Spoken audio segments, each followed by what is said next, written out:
On March 25th, 2026, that is precisely what happened inside the offices of the Crown Estate. A team of senior property lawyers acting on behalf of Prince Edward, Duke of Edinburgh, walked in and placed a legal dossier on the table. What was inside that file had been assembled piece by piece, year by year, across more than 2 decades of quiet preparation. It was built for exactly this moment. And once it was opened, the fight inside the British royal family, a fight that had been building behind closed doors for months, could no longer be contained. This is the story of that fight. It is the story of a home, a tiara, a letter witnessed by a dying prince, and a woman who called the Queen her mother. It is the story of what the institution that gives can also try to take back. And it is the story of the youngest son of Queen Elizabeth II, a man who spent 30 years doing everything the palace asked of him, quietly, without drama, without a memoir, without a scandal, who finally reached the point where quiet was no longer an option.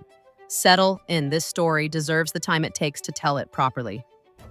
To understand March 25th, 2026, you have to go back to where this story actually begins. Not to the lawyers or the audits or the documents, but to a dying man and the woman he loved, and the decision she made before she left the world. Queen Elizabeth II died at Balmoral Castle on September 8th, 2022. She had reigned for 70 years. In those final years, she had watched her family change in ways that must have caused her considerable pain.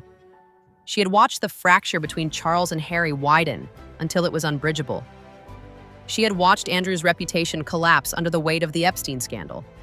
She had watched the institution she devoted her life to navigate crisis after crisis, always enduring, always adapting, but always at a cost.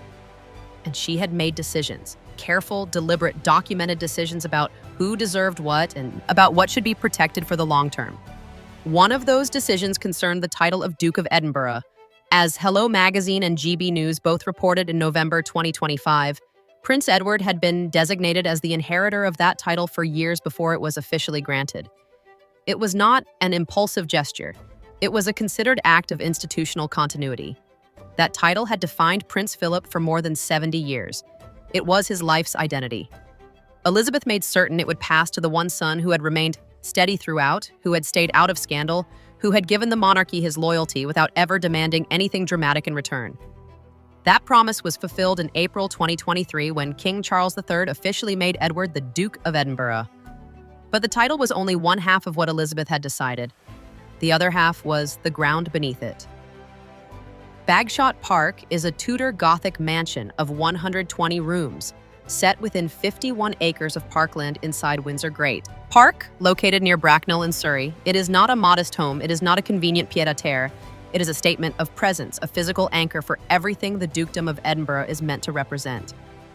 And in her final years, Queen Elizabeth II signed a letter of intent that tied that estate directly to the Edinburgh title, a document that, according to those with knowledge of its contents, was witnessed by Prince Philip himself as he lay dying. He understood exactly why it mattered. He understood with the clarity of a man who had spent 70 years watching how the institution operated behind closed doors, that without that document, Edward could one day find himself holding a title without a home. So he put his name on it. Both of them did. That detail will matter. Hold on to it. The lease on Bagshot Park has a history that is worth understanding clearly because it is the foundation of everything Edward's lawyers argued on March 25th. As InStyle reported in January 2026 and as GB News and Hello Magazine confirmed in November 2025, Edward initially entered into a 50-year lease with the Crown Estate in March 1998. The annual rent was £5,000. That figure was not a gift. It came with a burden. Edward was required to fund the renovation of a property that had been allowed to fall into serious disrepair. The Crown Estate did not want it. There had been genuine discussions about converting it into a hotel or a conference facility. It was worn out, overlooked, and commercially unattractive to the institution that technically owned it. Edward took it on, invested his own private money, money he had earned before becoming a full-time working royal, into repairs that totaled £1.36 million on his part, with the total restoration cost reaching £2.98 million when the Crown Estate's contribution was included. Once the work was done, his rent was increased to £90,000 a year, confirmed by the National Audit Office as market value. As People magazine reported in October 2025, the National Audit Office documented that comparison explicitly. Edward paid market rate. His brother Andrew, living at Royal Lodge for years, did not. One brother followed the rules and paid his way. The other did not. That is not opinion. That is a matter of public record. Then, in 2007, Edward went further. He paid £5 million, channeled through his company, Eclipse Nominees Limited, to extend the lease to 150 years. 150 years. That is not the decision of a man expecting to be asked to leave. That is the decision of a man building something permanent, not just for himself, but for the next generation and the generation after that. His lease agreement gave him the right to sell that lease and retain the profit from any such sale. By 2026, Bagshot Park was valued at approximately £30 million. If the Crown Estate recovered possession of that property, the financial opportunity sitting inside that recovery was neither small nor hypothetical.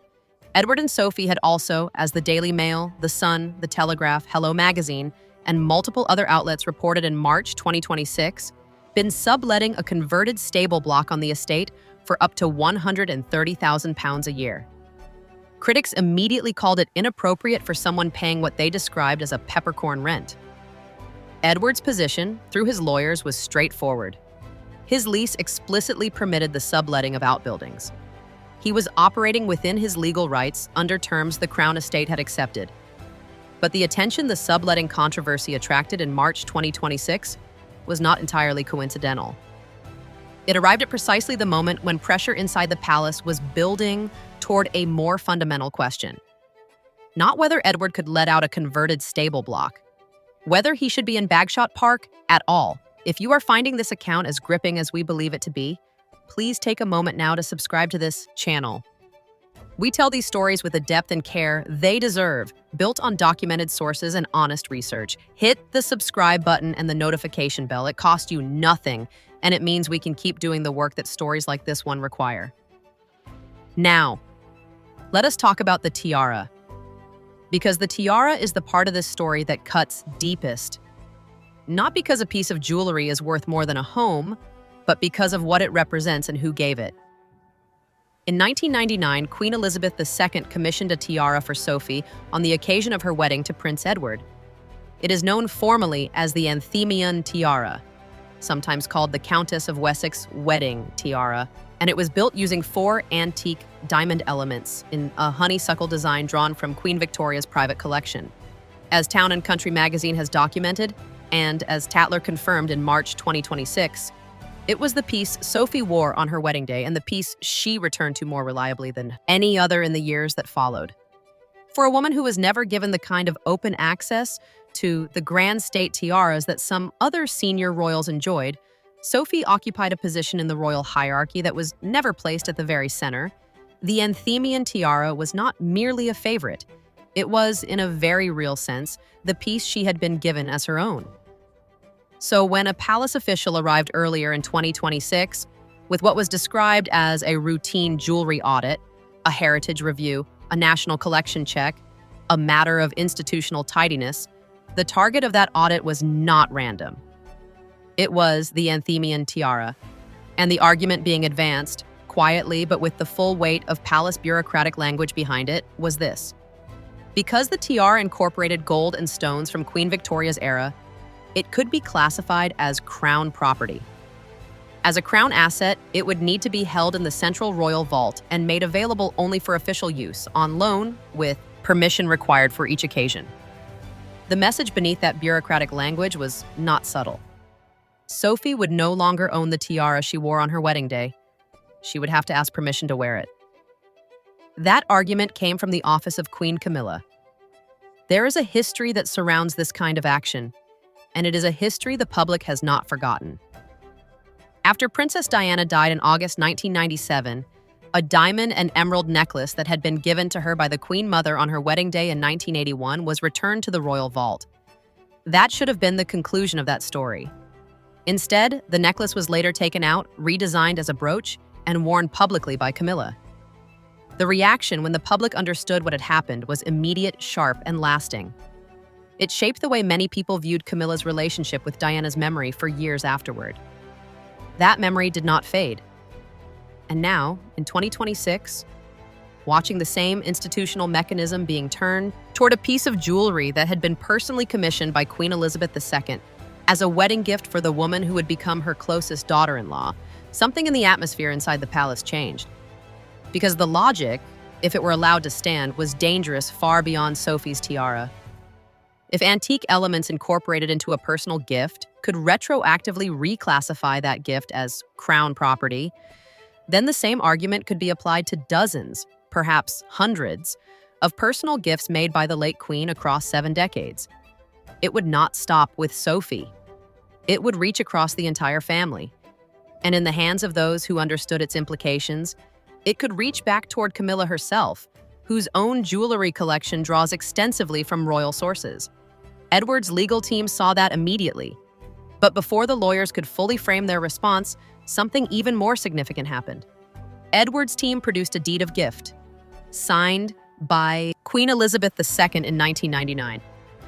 It stated, plainly and unambiguously, that the Anthemion Tiara was a private wedding present, not a state loan, not a shared asset, not something held in trust for the nation.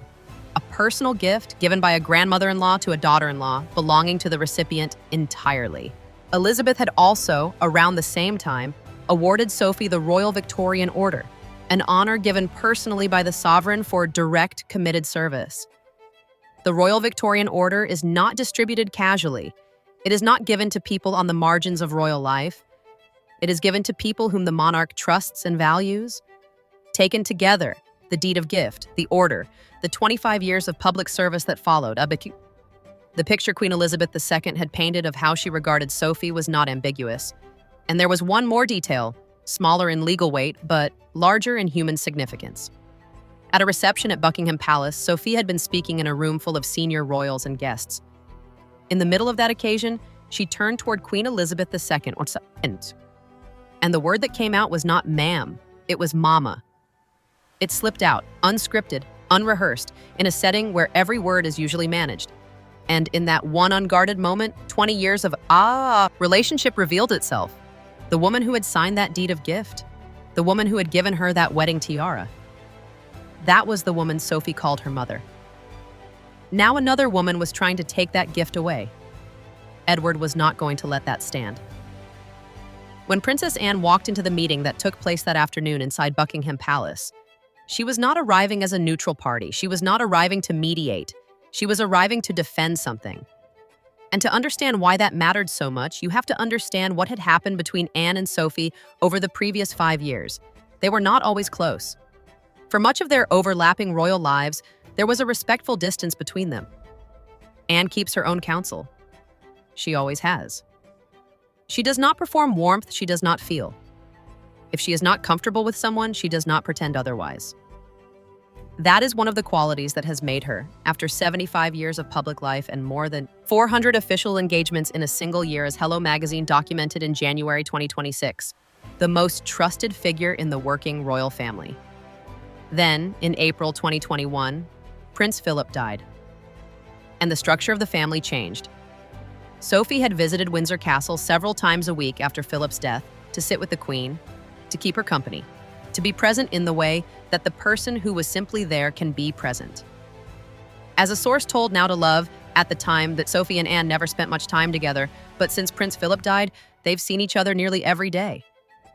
Anne had lost her father. Sophie had stepped into the breach beside the mother figure she had built her life around. They met in that grief. They found each other in it. By the time of Queen Elizabeth's funeral in September 2022, the change was visible. As they stood waiting for the coffin, Sophie reached out and placed a quiet hand on Anne's back. It was a small gesture, but those who know them said it showed something that had not been there before. Trust. The kind that forms not from shared ambition, but from shared loss. So when Princess Anne walked into that meeting in March 2026, she was not carrying the weight of a legal argument. She was carrying the weight of everything she knew about what Sophie meant to their mother. And she delivered that weight directly to the king.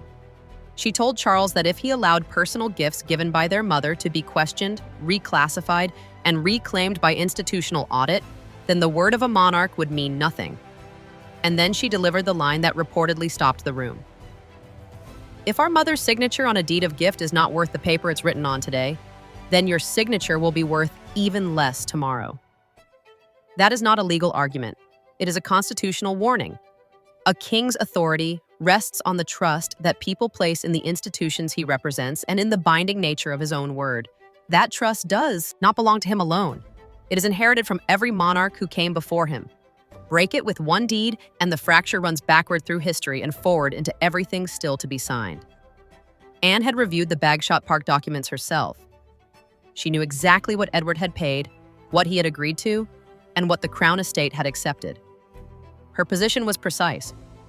Edward invested his own private resources into that property under terms that were signed, witnessed, and legally binding. The Crown Estate accepted his money.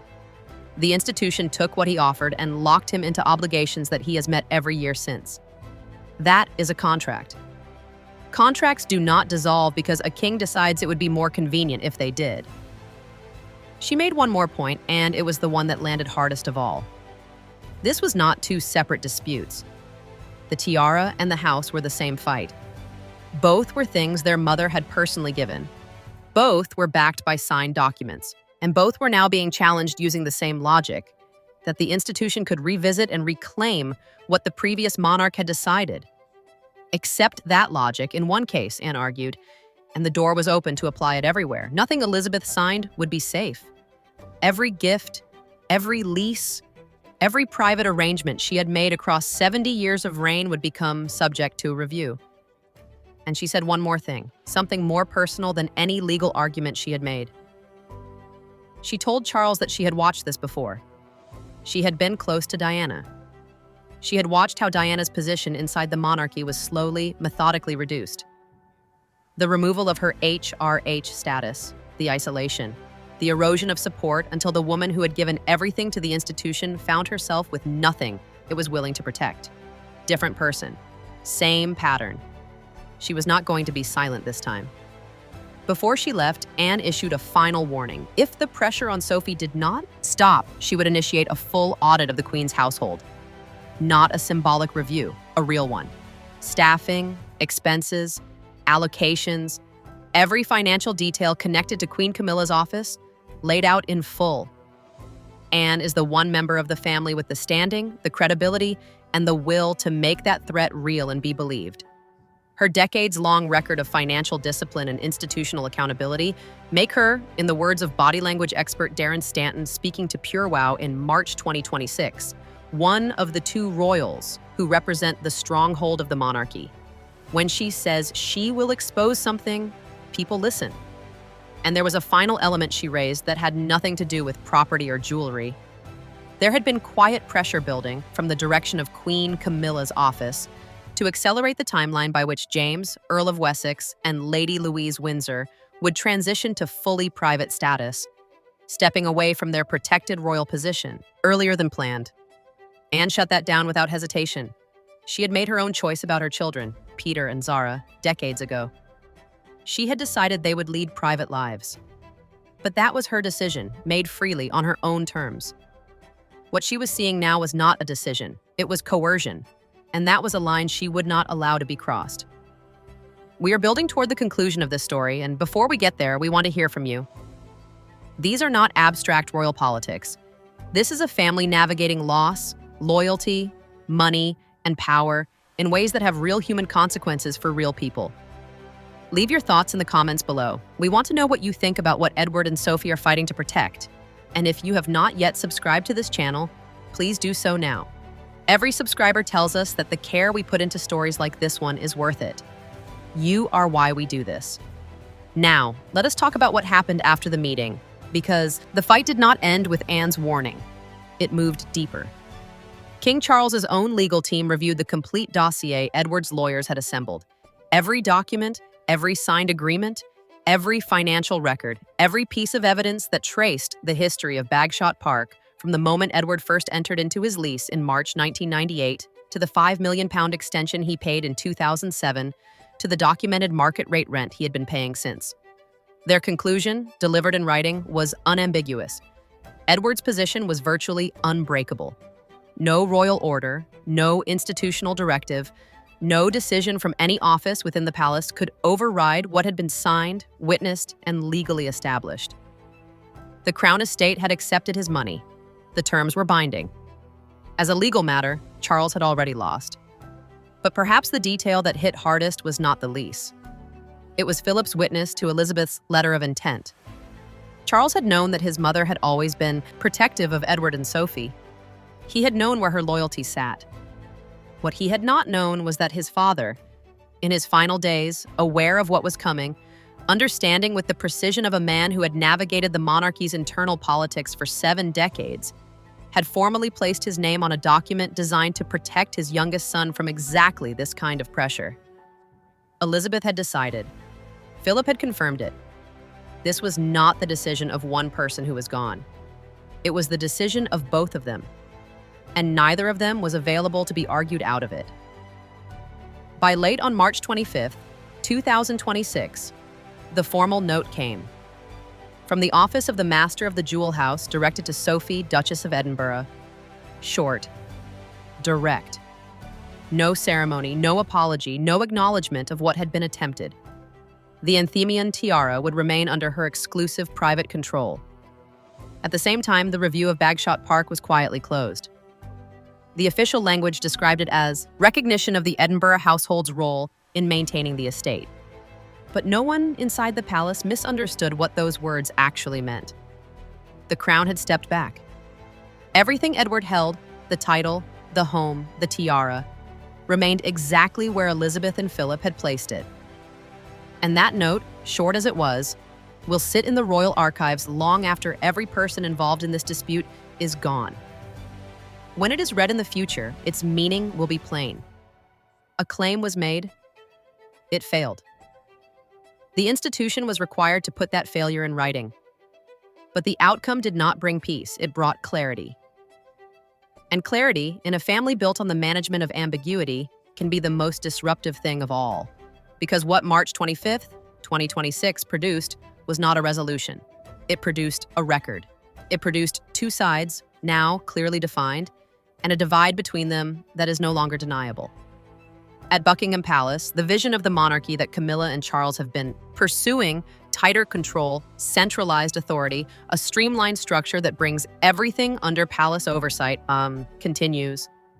And away from that center, in Bagshot Park, and in the Princess Royal's household, and in the quiet, calculated planning rooms of the Prince and Princess of Wales, another set of values has crystallized. The value of what was given and what was promised. The value of a signature. The value of a woman's wedding tiara and the woman who gave it to her. Princess Anne, Prince Edward, Sophie, and, according to multiple insider accounts, Prince William and Catherine, Princess of Wales, now form something that insiders describe as a parallel structure, not operating loudly, not making statements, but holding a line. And for James, Earl of Wessex, who joined his family on Easter Sunday 2026, as Tatler documented on April 5th, this moment will not be forgotten. He is 18 years old. He watched his father fight without drama, without public accusation, without a single word designed for public consumption. His father fought with documents and patience and preparation, and the quiet knowledge of what was rightfully his. He forced the institution to back down. One day, James will carry the Dukedom of Edinburgh, the same title his grandfather held for more than 70 years, the title that his father waited his entire life to inherit. But he will carry it with knowledge that no Duke of Edinburgh before him has needed.